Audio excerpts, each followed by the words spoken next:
Hello viewers, welcome to E test academy and E test YouTube channel. Viewers, आज की इस video में आपके साथ असिस्टेंट का पेपर डिस्कस किया जाएगा।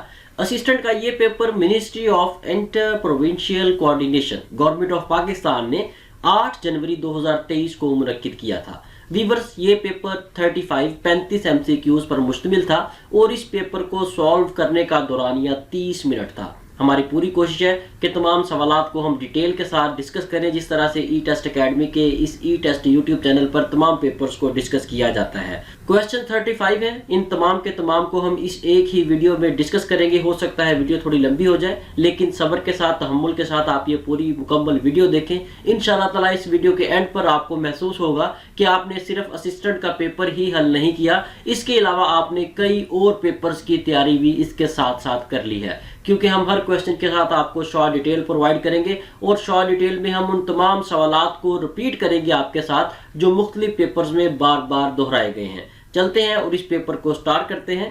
क्वेश्चन नंबर 1, द लॉन्गेस्ट सूरा ऑफ कुरान इज। कुरान मजीद की सबसे लंबी सूरा सूरा अल बकरा है। ऑप्शन बी यहाँ पर सही जवाब है।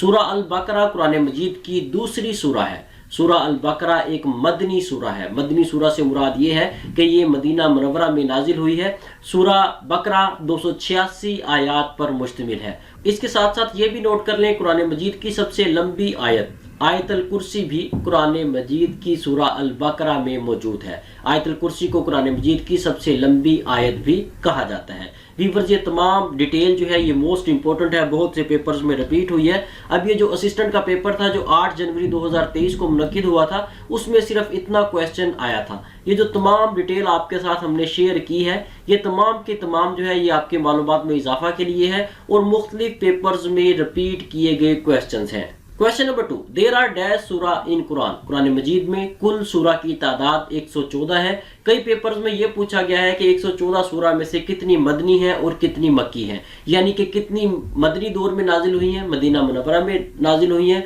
और कितनी मक्की दौर में मक्का मुकरमा में नाजिल हुई है। नोट कर लें, इन 114 सूरा में 28 मदनी सूरा है और 86 मक्की सूरा है। Question number 3, first Muslim मुहाजिरीन delegation comprises of dash males and dash females for हबशा।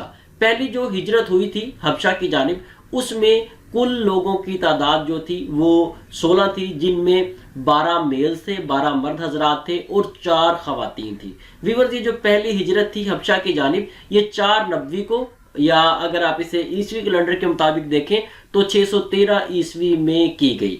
इसमें एक चीज और नोट कर लें, बहुत से पेपर्स में फीमेल मेंबर्स के नाम पूछे गए हैं। नोट कर लें, इन फीमेल मेंबर्स में रुकैया रजी अल्लाह ताला अन्हा, सहला बिन सुहेल रजी अल्लाह ताला अन्हा, लैला बिनते हस्मा रजी अल्लाह ताला अन्हा और उम्मे सलमा रजी अल्लाह ताला अन्हा शामिल थी। ये 4 खवातीन थी जो इस पहली हिजरत में शामिल थी।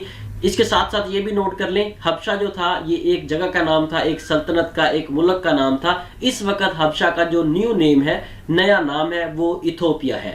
क्वेश्चन नंबर 4, बिफोर गजवाए उहुद मुनाफिक Abdullah bin Ubayy leave the battlefield along with his dash followers. Abdullah bin Ubayy का यहाँ पर जिक्र है। अब्दुल्ला बिन अबई को रईसुल मुनाफिकीन भी कहा जाता है। रईसुल मुनाफिकीन का मतलब है मुनाफिकीन का सरदार। जब जंगे उहुद का वाकया पेश आया, जंगे उहुद जारी थी, उस वक्त जंग के मैदान में से ये शख्स अब्दुल्ला बिन अबी ये तकरीबन 300 लोगों को लेकर वापस मुड़ गया। जो 300 इसके पैरोकार थे, जो 300 इसके चाहने वाले थे, जो मुसलमानों के साथ बतौर मुस्लिम जंग उहुद में शामिल हुए थे, वो तमाम इसके साथ वापस चले गए। उस वक्त मुसलमानों की कुल तादाद जो थी मुसलमानों की आर्मी की वो 1000 थी, जबकि जो कुरैश मक्का थे जिनके साथ जंग की जा रही थी उनकी तादाद 3000 थी।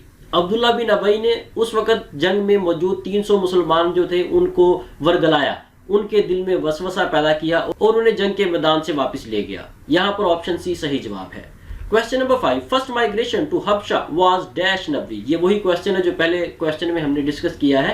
पहली जो हिजरत थी वो 4 नबी में हुई। ऑप्शन ए यहाँ पर सही जवाब है। व्यूअर्स, मजीद आगे जाने से पहले आपसे रिक्वेस्ट है कि वीडियो को लाइक जरूर कर दें। ई टेस्ट एकेडमी के इस ई टेस्ट यूट्यूब चैनल पर तमाम पेपर्स को तमाम क्वेश्चंस को इसी तरह डिटेल के साथ, वजाहत के साथ डिस्कस किया जाता है और इन तमाम क्वेश्चंस को सॉल्व करने में बहुत ज्यादा मेहनत दरकार होती है। इसलिए ई टेस्ट एकेडमी की टीम की हौसला अफजाई के लिए कमेंट सेक्शन में कमेंट जरूर किया करें और इसके साथ साथ अगर आपने अभी तक हमारा ई टेस्ट यूट्यूब चैनल सब्सक्राइब नहीं किया तो हमारे इस चैनल को सब्सक्राइब कर लें ताकि फ्यूचर में आप free of cost E test academy के इस ई टेस्ट यूट्यूब चैनल से बेहतरीन तैयारी कर सकें। इसके साथ साथ व्यूअर्स ये भी नोट कर लें, ई टेस्ट एकेडमी ने असिस्टेंट पेपर्स या तहरीरी इम्तिहान की तैयारी के लिए मौजूदा और साबका पेपर्स को हल करके नोट्स तैयार किए थे और उन नोट्स में 8 जनवरी 2023 का ये मुकम्मल पेपर जो हम आपके साथ डिस्कस कर रहे हैं, ये मुकम्मल हलशुदा तफसील के साथ पेपर उन नोट्स में शामिल कर दिया गया है। अगर आप अप टू डेट असिस्टेंट के नोट्स हासिल करना चाहते हैं तो ई टेस्ट एकेडमी के 10 झेल व्हाट्सएप नंबर पर राब्ता करें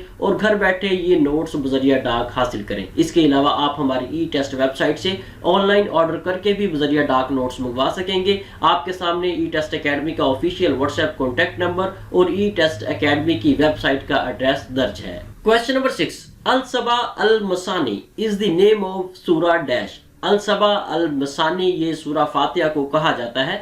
सबा अल मसानी ये एक अरबी का वर्ड है, अरबी के अल्फाज हैं ये, इसका मतलब है 7 बार बार दोहराई जाने वाली। ये सूरा फातिहा को इसलिए कहा जाता है क्योंकि सूरा फातिहा को हर नमाज में हम पढ़ते हैं और ये 7 बार बार दोहराई जाने वाला लफ्ज़ जो है ये सूरा फातिहा के लिए इस्तेमाल किया गया है। और इसके अलावा सब अल मसानी का जो लफ्ज़ है ये कुरान मजीद की सूरा अल हिजर की आयत नंबर 87 में भी मौजूद है। क्वेश्चन नंबर 7, गज़वा बिन नुज़ैर was fought between Muslims and dash. गज़वा बिन नुज़ैर ये मुसलमानों और यहूदियों के दरमियान लड़ा गया। गज़वा बनु नुज़ैर 3 हिजरी में लड़ा गया। Question number 8, the name of the parliament of Norway. Norway की पार्लियामेंट का नाम स्टॉर्टिंग है। नॉर्वे की इस पार्लियामेंट स्टॉर्टिंग को 1814 में कायम किया गया। ये एक यूनिकैमरल पार्लियामेंट सिस्टम है। इसमें कुल मेंबरान की तादाद 169 है। Question number 9, ringgit is the currency of dash. Ringgit Malaysia की करेंसी है। आप सब जानते हैं मलेशिया एक मुल्क का नाम है जो कि साउथ ईस्ट एशिया में वाक़ है। मलेशिया के कैपिटल का नाम, दारुल हुकूमत का नाम कोलालमपुर है। कोलालमपुर मलेशिया का कैपिटल होने के साथ साथ मलेशिया का सबसे बड़ा शहर भी है। Question number 10, CCI stands for. CCI stands for council of common interest. Option A यहाँ पर सही जवाब है। CCI को पाकिस्तान के आईन 1973 के आर्टिकल 153 के तहत कायम किया गया। व्यूअर्स, CCI को कायम करने का मकसद ये था कि CCI तमाम डिस्प्यूट्स को रिजॉल्व करेगी जो कि सूबों के दरमियान है। बहुत से तनाज़ात आप रोजाना की बुनियाद पर मीडिया पर देखते हैं। सूबे ये कहते हैं ये पावर्स हमारी हैं, जबकि फेडरल गवर्नमेंट ये कहती है ये पावर्स हमारी हैं। ये तमाम तनाज़ात जो है इन्हें हल करने के लिए एक कमेटी बनाई गई थी, एक ऑर्गन बनाया गया था जिसका नाम CCI रखा गया था। CCI ये डिसाइड करती है कि सूबों की कौन सी पावर्स हैं और फेडरल गवर्नमेंट की कौन सी पावर्स हैं। जिस पावर पर तनाज़ा हो उसका हल भी CCI प्रोवाइड करती है। वो डिसाइड करती है कि ये पावर्स सूबे के पास जाएंगी या फेडरल गवर्नमेंट के पास जाएंगी। CCI का बुनियादी मकसद ये था। व्यूअर्स, मजीद आगे जाने से पहले नोट कर लें, किसी भी पेपर की तैयारी के लिए, चाहे वो असिस्टेंट का पेपर है या पाकिस्तान में मुनक्किद होने वाले किसी भी असामी का पेपर है, उसके लिए ज़रूरी है कि आप सबसे पहले करंट एंड पास्ट पेपर्स को तैयार करें। करंट एंड पास्ट पेपर्स को तैयार करने के लिए ई टेस्ट वेबसाइट पाकिस्तान की वाहिद बेस्ट वेबसाइट है जहाँ पर सिर्फ और सिर्फ आपको करंट एंड पास्ट पेपर्स मिलेंगे। हमारी इस ई टेस्ट वेबसाइट पर आपको करंट एंड पास्ट पेपर्स के अलावा डाटा नहीं मिलेगा। सबसे पहले आप हमारी ई टेस्ट वेबसाइट को विजिट करें और इसमें जो भी आपकी मुतलका पोस्ट है, चाहे वो असिस्टेंट की है, चाहे वो स्टेनोटाइपिस्ट की है, चाहे कोई और पोस्ट है, उसे आप तैयार करें, उसे ओपन करें। वहां से आपको उस पोस्ट के पेपर्स मिलेंगे। उन तमाम पेपर्स को फ्री ऑफ कॉस्ट आप तैयार कर सकते हैं। हमारी ई टेस्ट वेबसाइट पर आपको डिपार्टमेंट वाइज पेपर्स अलग मिलेंगे, पोस्ट वाइज पेपर्स अलग मिलेंगे, ईयर वाइज पेपर्स अलग मिलेंगे, टेस्टिंग सर्विसेज वाइज पेपर्स अलग मिलेंगे। हर पोर्शन हमने अलग अलग बिल्कुल सामने रखा हुआ है, इजी टू यूज है। आप एक बार हमारी ई टेस्ट वेबसाइट को लाजमी विजिट करें। इंशाल्लाह एक बार विजिट करने के बाद बार बार आप खुद भी विजिट करेंगे और दूसरे कैंडिडेट्स को भी यहां से तैयारी करने का मशवरा देंगे। Question number 11, name of the parliament of Pakistan. Pakistan की पार्लियामेंट का क्या नाम है? पाकिस्तान की पार्लियामेंट को मजलिस शूरा कहा जाता है। पाकिस्तान की पार्लियामेंट को पाकिस्तान के आइन 1973 के तहत कायम किया गया। पाकिस्तान का जो पार्लियामेंट सिस्टम है ये एक बाइकैमरल पार्लियामेंट सिस्टम है। बाइकैमरल पार्लियामेंट सिस्टम का मतलब ये होता है कि कोई भी पार्लियामेंट जिसमें कानून साजी के लिए 2 हाउसेज हो। पाकिस्तान की जो पार्लियामेंट है यहाँ पर कानून साजी के लिए 2 हाउसेज हैं। सबसे पहले बिल जो है वो नेशनल असेंबली में पेश होता है, वहां से पास होने के बाद उसे सेनेट में भेजा जाता है, सेनेट वाले उसे चेक करते हैं, उसके बाद सेनेट उसे मंजूर करता है। ये 2 हाउसेज हैं जहां पर लेजिस्लेशन होती है। बहुत से पेपर्स में टाइप्स पूछी गई हैं पार्लियामेंट सिस्टम की। ये 2 टाइप्स हैं, याद रखिएगा, यूनिकैमरल और बाइकैमरल। इसके साथ साथ पाकिस्तान पार्लियामेंट के जो हाउसेज हैं उनके नाम आपको इंग्लिश में भी और उर्दू में भी आने चाहिए। बहुत से पेपर्स में इंग्लिश में पूछे गए हैं, कैंडिडेट्स को इंग्लिश में पता होता है, वो बता देते हैं, लेकिन बहुत से कैंडिडेट्स को उर्दू में नहीं पता कि सेनेट को उर्दू में क्या कहते हैं। सेनेट को उर्दू में ईवान बाला कहा जाता है, जबकि नेशनल असेंबली को उर्दू में ईवान ज़ीरी कहा जाता है। ये क्वेश्चंस कई पेपर्स में रिपीट हुए हैं, इंतहाई आसान है, लेकिन कैंडिडेट्स इसे अटेम्प्ट नहीं कर सके। इसके साथ साथ व्यूअर्स यहाँ पर एक पिन पॉइंट है, इसको नोट कर ले। बहुत से पेपर्स में पार्लियामेंट ऑफ पाकिस्तान के टॉपिक को रिपीट किया गया है। आप लोगों की आसानी के लिए आपके सामने स्क्रीन पर इस बॉक्स के अंदर एक आई बटन शो हो रहा है। इस आई बटन पर आप क्लिक करेंगे तो यहाँ से आपको पार्लियामेंट ऑफ पाकिस्तान के नाम से एक वीडियो मिलेगी। 10, 12, 15 मिनट की ये वीडियो है। इस वीडियो में पार्लियामेंट ऑफ पाकिस्तान को डिटेल से ब्रीफ किया गया है, डिस्कस किया गया है। इस एक वीडियो को देखने से आने वाले कई पेपर्स में आप पार्लियामेंट के टॉपिक को आसानी से सॉल्व कर सकेंगे। और ये आई बटन सिर्फ उन कैंडिडेट्स को ही मिलेगा जो हमारी इस वीडियो को लाइव देख रहे हैं। जो कैंडिडेट्स वीडियो को डाउनलोड करते हैं उनको ये तमाम important points, important topics I button वाले नहीं मिलते। इसलिए कोशिश किया करें वीडियोस को लाइव देखा करें। आपके एमबीज, आपका नेट उतना ही लगेगा जितना लाइव देखने में लगता है। लाइव देखने में आपको ये फायदा होगा कि ये जो पिन पॉइंट्स हैं आप इन्हें आसानी से तैयार कर सकेंगे। अदरवाइज ये जो इंपॉर्टेंट पॉइंट्स आपको वीडियोस में बताए जाते हैं आप इन्हें तैयार नहीं कर सकेंगे। Question number 12, loom is the capital of dash. Loom एक शहर का नाम है जो कि टोगो कंट्री का कैपिटल है, दारुल हुकूमत है। टोगो एक मुल्क का नाम है जो कि वेस्ट अफ्रीका में वाक़या है। टोगो की करेंसी फ्रांक है। क्वेश्चन नंबर 13, द फेमस हिरन मीनार इज लोकेटेड एट। मशहूर हिरन मीनार जो है ये शेखुपुरा में वाक़या है। शेखुपुरा एक शहर का नाम, एक डिस्ट्रिक्ट का नाम है जो कि सूबा पंजाब में वाक़या है। हिरन मीनार को मुगल बादशाह जहांगीर ने तामीर करवाया था। इस हिरन मीनार को क्यों तामीर करवाया गया, इसका शॉर्ट इंट्रोडक्शन मैं आपको दे देता हूं। मुगल बादशाह जहांगीर का एक हिरन था जिससे मुगल बादशाह जहांगीर को बहुत ज्यादा मोहब्बत थी। जब ये फोत हुआ तो उसके फोत होने के बाद उसकी यादगार के तौर पर इस हिरन मीनार को तामीर करवाया गया। मुगल बादशाह जहांगीर का ये जो हिरन था इसका नाम मांस राज था, जिससे मुगल बादशाह जहांगीर को बहुत ज्यादा मोहब्बत थी। इस हिरन मीनार को 1607 में तामीर करवाना शुरू किया गया और 1620 में इसकी तामीरात का काम मुकम्मल हुआ। Question number 14, all India Muslim league was established eight. All India Muslim league की बुनियाद ढाका में रखी गई। व्यूअर्स यहाँ पर कुछ पॉइंट्स हैं वो नोट कर ले। बहुत से पेपर्स में ये पूछा गया है कि किस शहर में इसकी बुनियाद रखी गई। बहुत से पेपर्स में ये पूछा गया है कि किस डेट को रखी गई।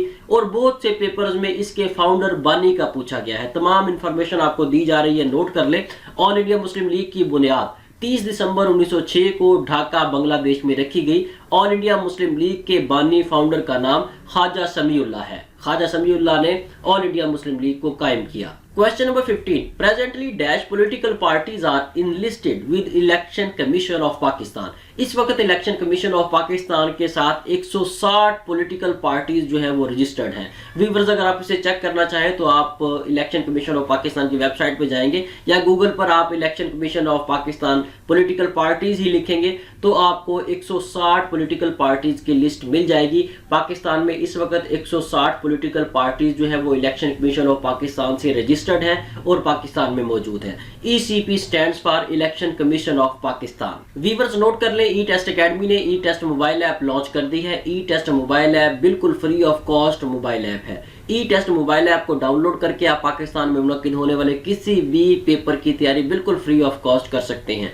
ई टेस्ट मोबाइल ऐप को डाउनलोड करने का सबसे बड़ा बेनिफिट ये है कि इस ऐप को डाउनलोड करने के बाद आपको किसी भी असामी के लिए कोई भी बुक परचेज नहीं करनी पड़ेगी। ई टेस्ट मोबाइल ऐप को आप free of cost Google play store से डाउनलोड कर सकते हैं। आपने गूगल प्ले स्टोर में जाकर ई टेस्ट लिखकर सर्च करना है, आपको पहले नंबर पर हमारी ई टेस्ट मोबाइल ऐप मिलेगी। इस मोबाइल ऐप को डाउनलोड करें और बिल्कुल फ्री ऑफ कॉस्ट आप तैयारी करें। जैसे ही आप इस मोबाइल ऐप को डाउनलोड किया करें, वहां पर 5 स्टार रेटिंग का ऑप्शन आता है, हमारी इस ऐप को 5 स्टार रेटिंग जरूर दिया करें। Question number 16, current deputy speaker of national assembly of Pakistan. इस पाकिस्तान की जो नेशनल असेंबली है उसके मौजूदा डिप्टी स्पीकर जाहिद अकरम दुरानी हैं। और अगर आपसे पेपर में मौजूदा स्पीकर का पूछा जाए तो इस वक्त जो नेशनल असेंबली के मौजूदा स्पीकर हैं वो राजा परवेज अशरफ हैं। Question number 17, during 2022 was celebrated dash birth anniversary of कायदे आज़म मोहम्मद अली जिन्ना। 2022 में कायदे आज़म मोहम्मद अली जिन्ना का 146वां यौम पैदाइश मनाया गया। इसके अलावा आप कायदे आज़म मोहम्मद अली जिन्ना की तारीख पैदाइश और तारीख वफात भी याद रखें।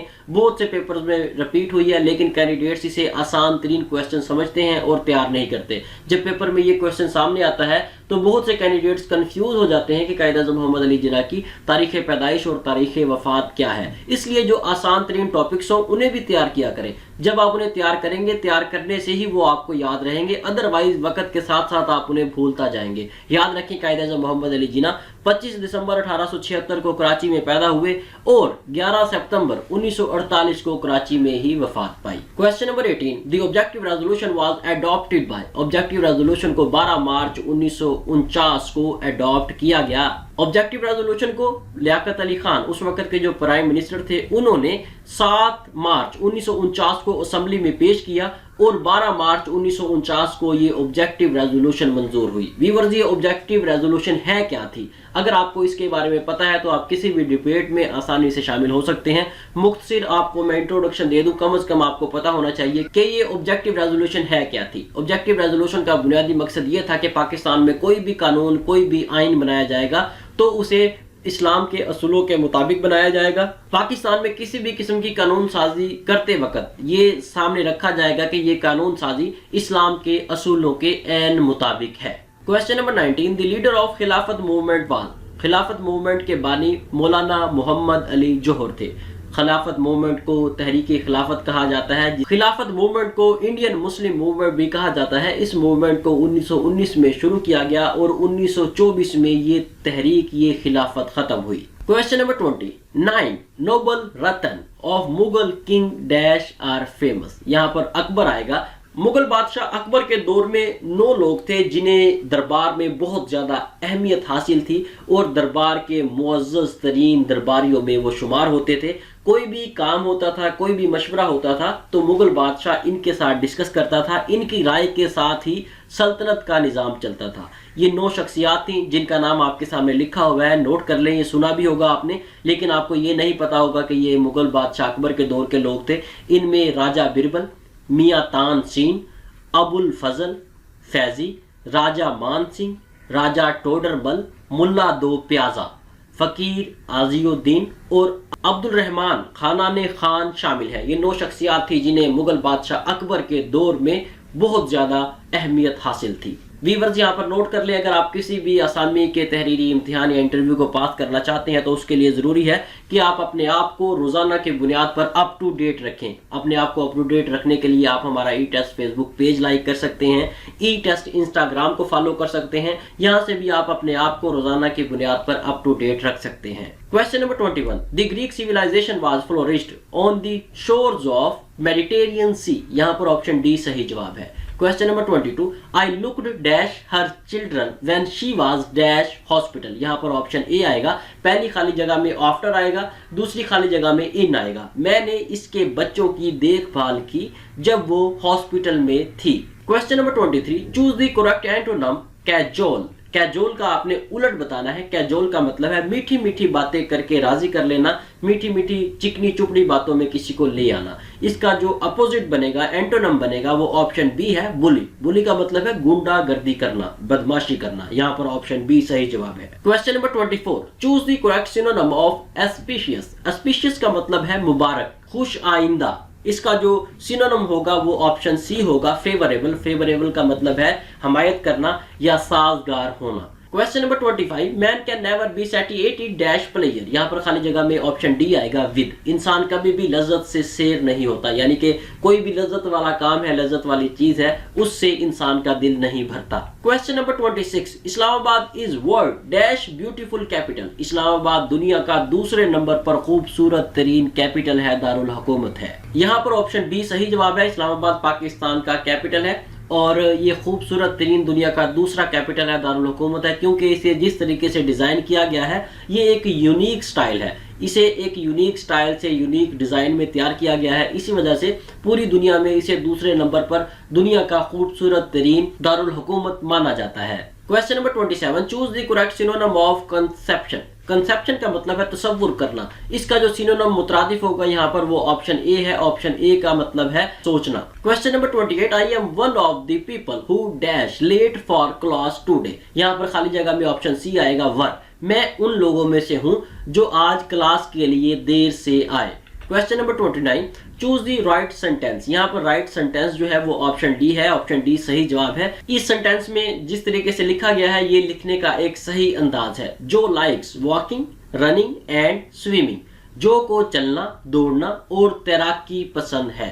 Question number 30, superscript, subscript, strike through are known as. Viewers यहाँ पर कंप्यूटर के 3 फंक्शंस डिस्कस किए गए हैं, इन्हें फॉन्ट इफेक्ट्स कहते हैं। इसके अलावा कुछ पेपर्स में ऑप्शन ए फॉन्ट फेस को भी डिस्कस किया गया है। फॉन्ट फेस में कस्टम फॉन्ट्स यूज होते हैं। अगर आपने कभी वेबसाइट बनाई है, अगर आपने कभी HTML पे काम किया है तो आप नोट करते होंगे, आपने देखा होगा कि वेब पेज बनाते हुए बैक एंड पर एक फॉन्ट फेस होता है जो कि अलाउ करता है कि आपने फ्रंट एंड पर किस तरह की कलर स्कीम यूज करनी है। फॉन्ट फेस अमूमन वेब पेजेस पर यूज होता है। Question number 31, which key combination is used to insert a line break. अगर आपने कोई लाइन ब्रेक करनी है तो उसके लिए आप Alt Enter का बटन यूज करेंगे। अगर आप माइक्रोसॉफ्ट वर्ड में काम कर रहे हैं, आपने आधी लाइन लिख ली है और आप चाहते हैं कि आप बाकिया का जो टेक्स्ट है वो नीचे वाली लाइन पर लेके आए, तो उसके लिए आप Alt Enter का बटन प्रेस करेंगे तो लाइन ब्रेक हो जाएगी। इसके अलावा बहुत से पेपर्स में Shift प्लस Enter का भी पूछा गया है। Shift प्लस Enter इसलिए यूज किया जाता है